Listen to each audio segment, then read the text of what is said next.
Chers amis, bonsoir.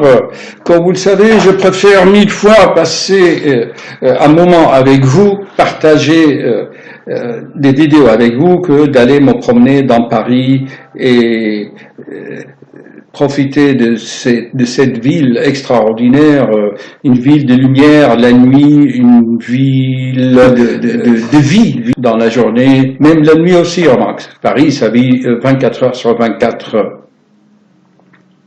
Partager avec vous, c'est vraiment ma passion. Nous essayons ensemble, entre amis, de réfléchir à l'actualité. Ce qui m'a interpellé ce matin, c'est vraiment, je trouve dans ma boîte mail, un mail qui demande qu'on signe une pétition mondiale contre le nouveau président des États-Unis, Monsieur Donald Trump. Ça m'a interpellé, je dis, si on discutait ensemble, parce qu'en fait, on parle beaucoup, mais on réfléchit vraiment très peu, on réfléchit peu, parce que la parole, c'est intellectuel, hein. C'est le mental, c'est l'association des idées, alors que la réflexion demande d'orienter notre volonté comme un faisceau laser pour aller associer les choses, alors que dans le bavardage, dans la parole, les idées viennent parce qu'ils sont conditionnés les unes avec les autres et ça se suit. Hein. Les bavards ne donnent jamais l'impression d'avoir confiance. On ne peut pas faire confiance à un bavard. Il suffit, comme je vous ai souvent expliqué, d'aller dans un café parisien au quartier latin. Tiens, j'ai découvert une magnifique rue entre l'église Saint-Sulpice et l'église Saint-Germain-des-Prés. Il y a une rue qui s'appelle rue des Canettes ou des Canards, rue des Canettes. C'est magnifique, petite rue là, petit restaurant, c'est le vieux Paris extraordinaire, ça a beaucoup de vibrations. Donc, ce président, il ne faut pas s'attaquer à la personne. Vous savez bien qu'elle représente plus que la moitié du peuple américain. Hein. Okay. Comme nous, notre président Hollande, c'est le reflet du peuple de France. Chaque président, chaque roi, c'est le reflet de son peuple. Ah tiens, peut-être pas les rois, parce que dans le temps, les rois étaient choisis par Dieu, hein, et ils transmettaient la volonté divine vers le peuple. Mais de nos jours, la démocratie veut qu'on parte de la base du peuple vers le haut.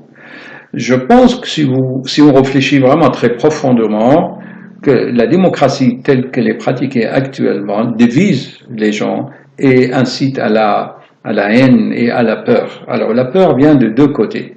Hein. D'abord des côtés de peuple, parce qu'ils veulent la protection, le nationalisme, et des côtés de ceux qui gouvernent, parce qu'ils veulent se maintenir au pouvoir, chers amis. C'est l'ivresse du pouvoir. Le pouvoir, mais c'est l'extase. Il suffit de regarder notre ex-président Sarkozy. Hein. Il a une ivresse de pouvoir. Il en a, et pour cela, on est prêt à tuer, même son propre peuple. Regardez, en Syrie, Bachar al-Assad, il tue son propre peuple. Cela ne doit pas vous étonner, parce que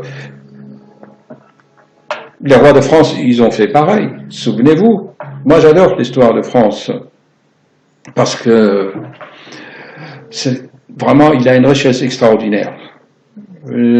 Souvenez-vous, le roi, un certain roi Philippe IV, Philippe appelé aussi Philippe le Bel, chers amis, le petit-fils de bon roi Saint-Louis, qu'est-ce qu'il a fait? Il a bien tué une partie de son peuple, et c'était qui?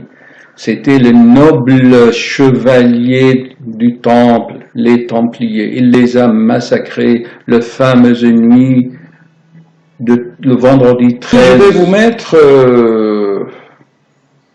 là mes vidéos, là, vous voyez par exemple, je vais me mettre ici,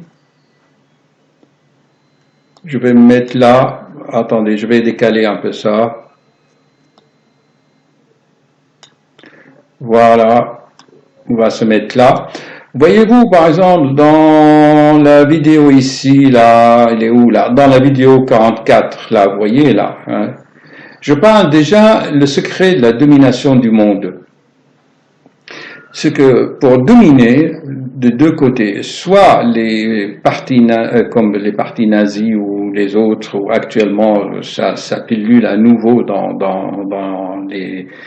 beaucoup de pays, c'est que certains citoyens ont peur, ils veulent la sécurité, alors créent des partis protectionnistes, etc. Et de l'autre côté, les gens qui gouvernent, ils tiennent aussi à leur place, donc ils développent aussi la peur. Donc je parlais donc de fameux roi. Le fameux roi Philippe le Bel qui a massacré les Templiers, des milliers, chers amis, des milliers. Tenez, voilà, regardez. Si vous allez ici, là, regardez, arrestation de Templiers, hein, Philippe le Bel, voilà. Le 11 décembre, c'était aussi un complot, le président des États-Unis de l'époque n'a pas hésité à massacrer 2 ou 3 000 Américains pour faire naître la peur dans les esprits des gens. Hein. Donc si on réfléchit bien, c'est la peur qui domine de deux côtés. Et la peur vient de l'intellect, du mental. Donc, qu'est-ce qu'on peut tirer de cela? Regardez, l'intellect, le mental, cherche toujours à soigner les conséquences. Comme beaucoup de médecins, même ce qu'on le fait, moi je suis médecin, il y en a qui soignent la fièvre, mais ils ne soignent pas la maladie. Bon, l'idéal c'est de soigner les deux. Parfois il faut laisser la fièvre parce que ça stimule l'immunité. Vous savez très bien que la bile est synthétisée par le foie, que les pensées sont produites par le cerveau. Donc, le président Donald Trump, c'est la quintessence d'un peuple. On ne peut pas s'attaquer à la personne. Il faut aller voir les Américains, réveiller leur conscience, les retirer de cette société matérialiste. Moi, j'ai été aux États-Unis. Quand vous êtes aux États-Unis, les Américains sortent de leur poche, ils comptent les dollars. Hein, c'est la vie, c'est de l'argent, la société de consommation. Donc, c'est réveiller le peuple américain et qu'il soit fraternel avec les latinos. Hein. Mais ce qu'il dit, M. Trump, c'est le reflet d'un peuple, vraiment calmement. Moi, je ne veux pas en parler comme les autres, trop rapidement, montrer que je sais tout et que c'est la jouer sur les vidéos. Hein, ok. Donc, dans ma vidéo, je parle de tout cela. Et si vous voulez, le but de ces quelques minutes à l'heure du thé, de vous dire qu'il faut éveiller vraiment les consciences et ne pas créer dans ce monde ces formes et pas à la conséquence, et ne pas juger superficiellement, aller par une réflexion profonde, au calme, au fond des choses. Tiens, on va finir par une expérience pratique, c'est la méditation par réflexion. Hein. D'ailleurs, je vous incite à vous documenter un peu sur les talmudistes, hein, les gens qui discutent le Talmud. Et en fait, ils argumentent tout le temps. Tenez, par exemple, je vous donne un exemple, comment éveiller la réflexion profonde au lieu de juger ce qui est superficiel. Tenez, voilà. Quelle différence donc entre la parole et la réflexion? Je donne souvent cet exemple. Hein. Une pomme et un œuf. Si on demande, tiens, je vais centrer un peu peut-être les images, on va les mettre là, c'est mieux, et je vais ouvrir ça, excusez-moi, hein, je fais ça en même temps que vous, hein, Voilà, je mets le rideau, on fait ça en même temps que vous, et là, je vais le mettre de ce côté ici. Voilà. Voilà. Donc, si on va étudier, il y en a qui vont dire, bah voilà, c'est quoi, une pomme est verte, l'œuf est marron, il a une forme, on les mange, voilà. Mais si on réfléchit vraiment très profondément, comment on peut aller encore plus loin dans la réflexion, à votre avis? On me dit, si je coupe la pomme, je l'avais déjà coupée, et dedans il y a des graines. Ok, vous regardez les graines. Dedans, il y a le plan d'un arbre, si on met ça par terre. Et à nouveau, la pomme va se reproduire. Elle va donner d'autres pommes. Donc, cette pomme va donner quelque chose de vivant, qui est l'arbre. Okay. Et cet arbre va absorber le rayon du soleil, l'eau, elle va reproduire, grandir. Et à un moment donné, si vous continuez la réflexion, dans votre cerveau, il y aura un mouvement. Et ce mouvement, j'en parle souvent dans mes vidéos, c'est comme un marathonien qui fait une course. C'est de la gymnastique. C'est vraiment de la gymnastique. Et il y aura un mouvement au niveau neuronal. On prend l'œuf, l'œuf, si on me dit, c'est bon à manger, c'est plein de cholestérol, il y en a qui disent, mais non, c'est du bon cholestérol, puisque ça donne quoi, si on réfléchit, ça donne un poussin, vivant, un être vivant. On peut aller ainsi très loin dans la réflexion. Attention, je ne casse pas l'œuf sur mon bureau. Donc, moi, personnellement, je ne signe pas des pétitions et je ne critique aucun président. Il suffit juste de méditer sur ces personnages et dire que c'est vraiment le reflet d'un peuple et que faire, chers amis? Qui voter demain? À votre avis?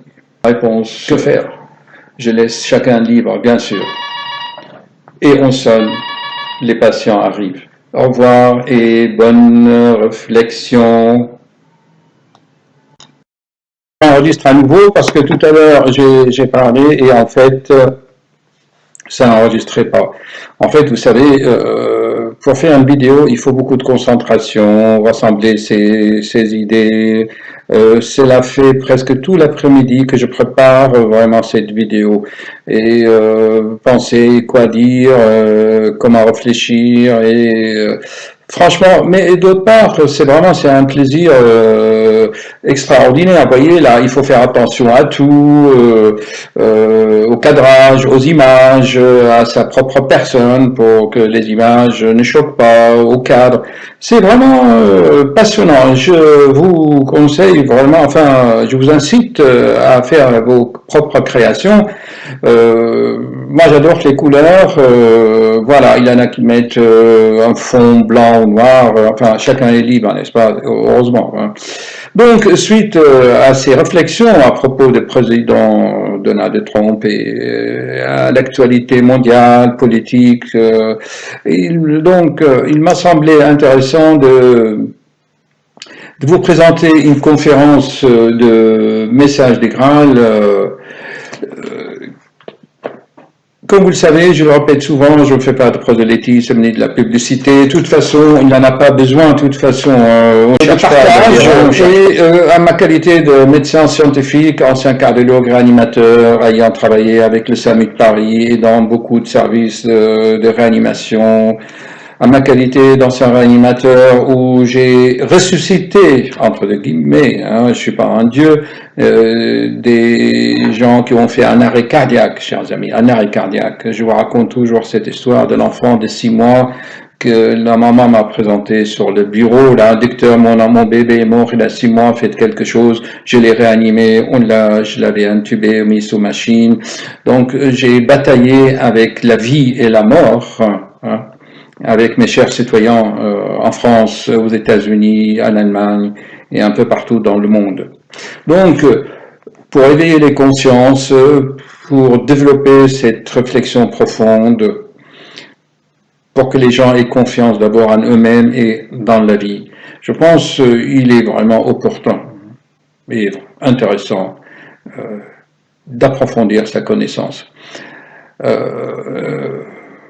Si vous ne voyez pas d'inconvénient, et pour le plaisir de partage, suite à ce que je viens de dire, j'ai trouvé que cette conférence, vous savez, dans le message de Graal, je pense qu'il y a 168 conférences, je ne connais pas tout par cœur, et l'auteur conseille toujours de les lire d'une façon initiatique, c'est-à-dire conférence après conférence. Et bon, cependant, l'actualité veut que vous lire ce qui se présente. Par exemple, là, dans cette vidéo, j'ai beaucoup parlé de la parole, des opinions des gens et de la vraie réflexion profonde. Je vous avais donné, rappelez-vous, l'exemple entre l'œuf et la pomme. Donc, comme je suis un passionné, et je sais que dans le message de Graal, il y a des détails de la vie pour comprendre l'intelligence et comprendre cette complexité cosmique. Vous savez que depuis le Big Bang, nous allons de plus en plus vers la complexité. Et la conscience n'est pas synthétisée, n'est pas sécrétée, comme la bile par le foie, de cette complexité, mais c'est dans l'autre sens. Plus la conscience s'éveille, plus il a besoin d'une interface de plus en plus perfectionnée. Et cette interface, pour le moment, c'est le cerveau de l'être humain. Et la compréhension et du mode de fonctionnement de ce cerveau me semble primordial pour que l'humanité avance. Sinon, l'humanité est empêtrée dans l'intellect. Si on comprend comment fonctionne l'intellect, eh bien, je pense qu'on peut résoudre beaucoup de problèmes, beaucoup de misère. Regardez, si vous le permettez, il y a une conférence qui s'appelle Posséder. Posséder. Posséder. Donc, il y a au moins 1, 2, 3, 4, 5, 6, 7, 8, 9, 10, 11, 12, 13. Il y a 14 pages. Ça se lit tranquillement le soir avec une musique douce pour décharger l'intellect, pour que vous créez des images quand vous lisez ces conférences. Je vais vous lire juste l'introduction parce que c'est trop long et trop complexe. C'est juste pour, si vous voulez, appuyer ce que je viens de dire dans la première partie. Posséder, conférence de message de Graal, Dr. Shin. L'auteur a écrit ça au début du siècle dernier, les années 1900, à partir des années 1920. Il est décédé en 1941. Posséder, tome, je crois que c'est le tome 3. Tome 3. Les êtres humains émettent très facilement une opinion sur des choses qu'ils ne comprennent pas, ce qui ne serait pas grave en soi si cette opinion ne se répandait bien souvent jusqu'à se transformer tout à coup en jugement définitif, accepté ensuite comme un savoir précis dans de nombreux milieux qui se distinguent par leur paresse d'esprit. La paresse de l'esprit humain parce qu'il est submergé par l'intellect. Ce jugement est alors purement et simplement établi et il se maintient avec une surprenante ténacité. Encore que nul ne sache comment on en est arrivé là. C'est ça le mystère. Comment on en est arrivé là, chers amis? Comment? Que de fois aussi ces propos inconsidérés ne causent-ils pas de sérieux préjudices? Mais cela ne touche aucunement les humains. Et ils continuent à bavarder parce que tel est leur bon plaisir.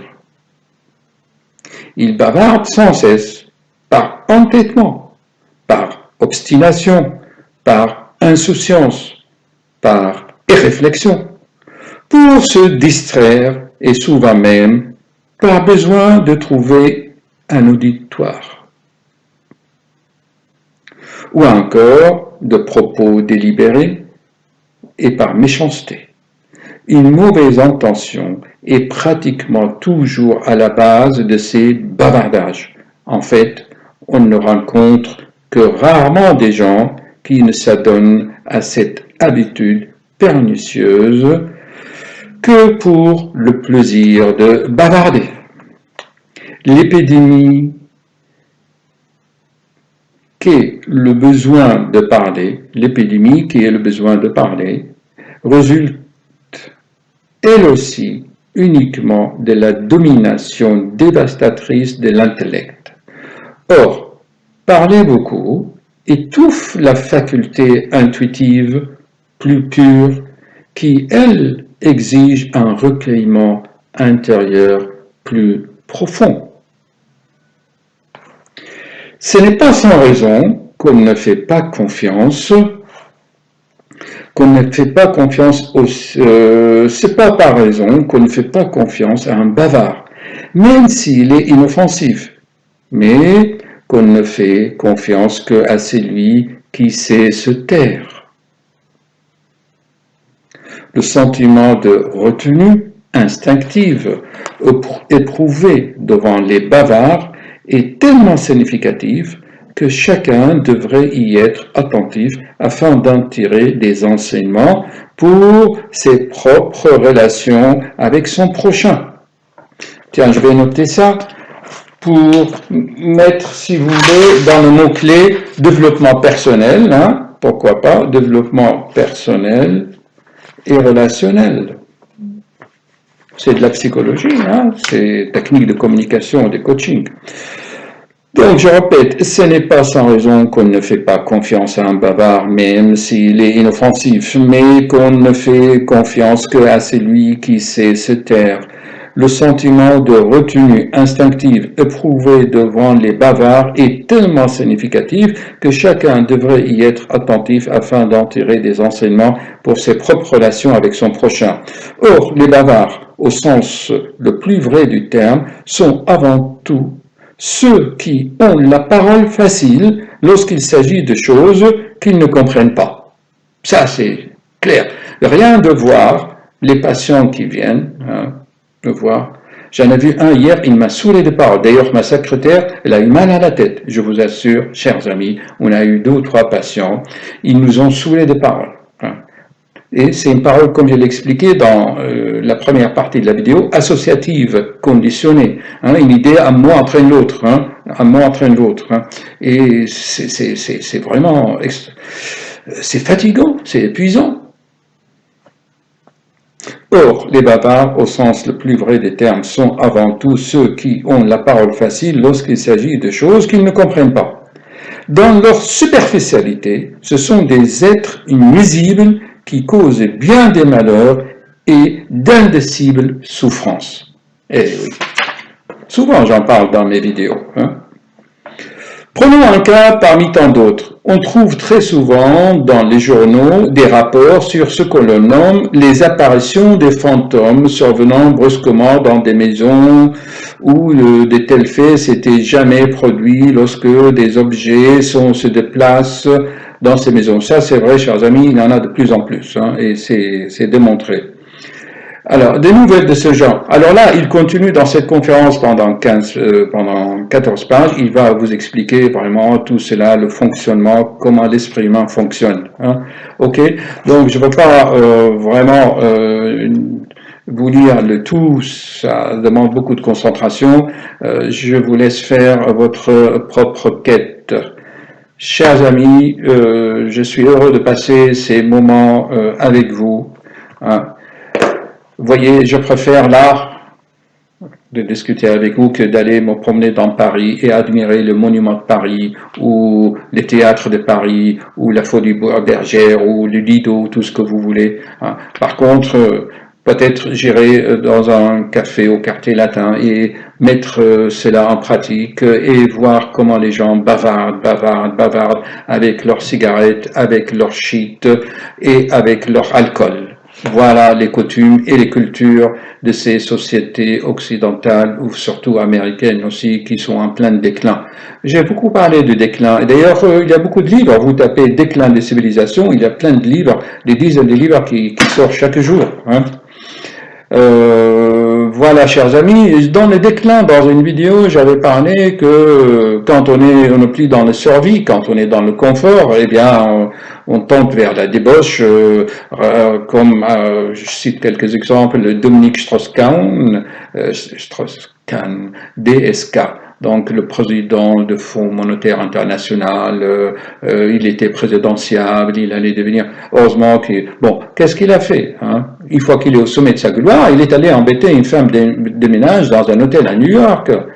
Ce n'est que des exemples, on en a plein, des milliers des exemples, hein, ok? Et les jeunes, j'en avais parlé souvent avec leur drogue et qui, les jeunes actuellement, ce sont des enfants gâtés pourris. Les parents, ils sont dans le confort, ils donnent tout pour leurs enfants, et même s'ils peuvent faire souffrir à la place de leurs enfants, ils l'auraient fait, alors que la vie et ces expériences sont indispensables pour la maturité des enfants. Or, un enfant, il devient roi, et comme chaque roi, souvent, il devient tyrannique.